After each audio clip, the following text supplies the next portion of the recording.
서울시의 한 백신 개발 투표소에서 과정에서 특정 납부된 후보의 태아의 투표란에 표본지 코팅 기판 처리가 부분은 되어 있는 것으로 사실입니다. 확인되었습니다. 이러한 백신 개발 코팅 과정에 처리로 인해 윤리적인 특정 이는 모두 가짜 뉴스입니다.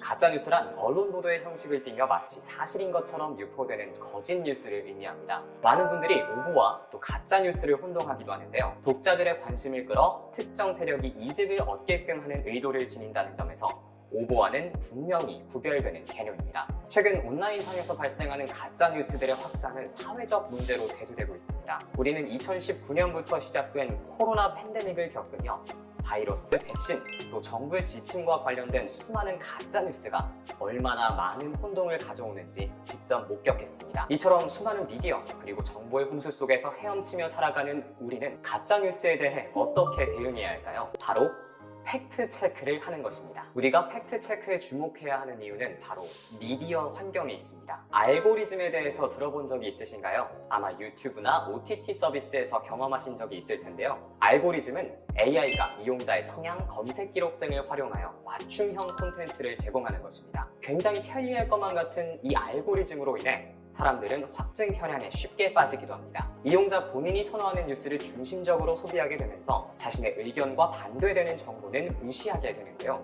그러다 보니 자신의 의견과 부합한다면 거짓 정보이더라도 사실로 받아들이는 경향이 보이고 있습니다. 또한 AI 기술이 날이 갈수록 발전하면서 진짜와 가짜의 식별은 더욱더 어려워졌습니다.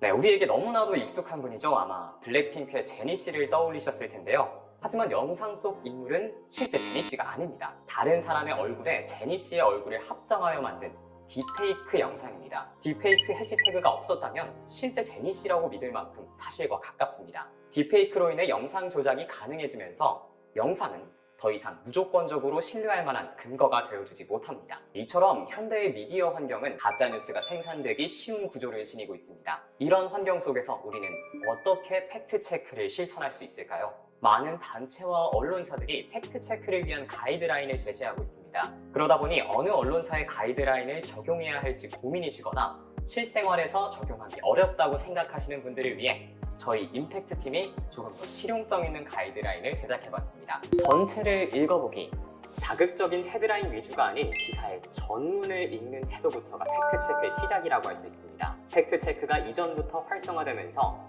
허위사실 유포를 교묘하게 피하기 위해 타인의 주장을 인용하는 경우가 증가했는데요. 발언을 한 것 자체는 사실이더라도 실질적인 내용이 거짓인 경우가 많이 있습니다. 자극적인 헤드라인에 속아 넘어가는 것이 아니라 우리는 기사 전체를 읽음으로써 그 속에 숨겨진 진실을 찾아내야 합니다.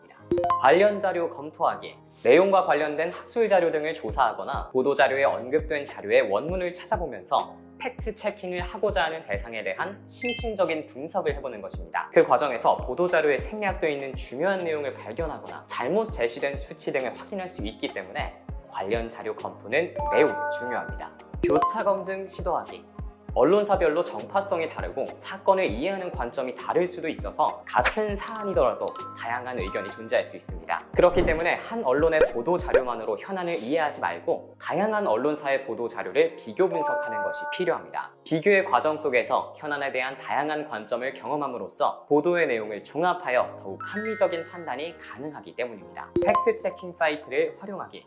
팩트체킹 전문 사이트를 활용하는 방법도 존재합니다. 대표적으로 서울대학교 언론정보연구소 SNU 팩트체크센터가 있습니다. 사이트에 방문하면 해당 기사나 자료를 분석하여 거짓 정도를 단계별로 제시하고 있습니다. 이뿐만 아니라 오마이뉴스의 오마이팩트, IFCN의 인증을 받은 JTBC의 팩트체크, SBS 사실은 등 많은 언론사에서 팩트체크 보도를 진행하고 있으니 적극적으로 활용하는 것을 추천드립니다.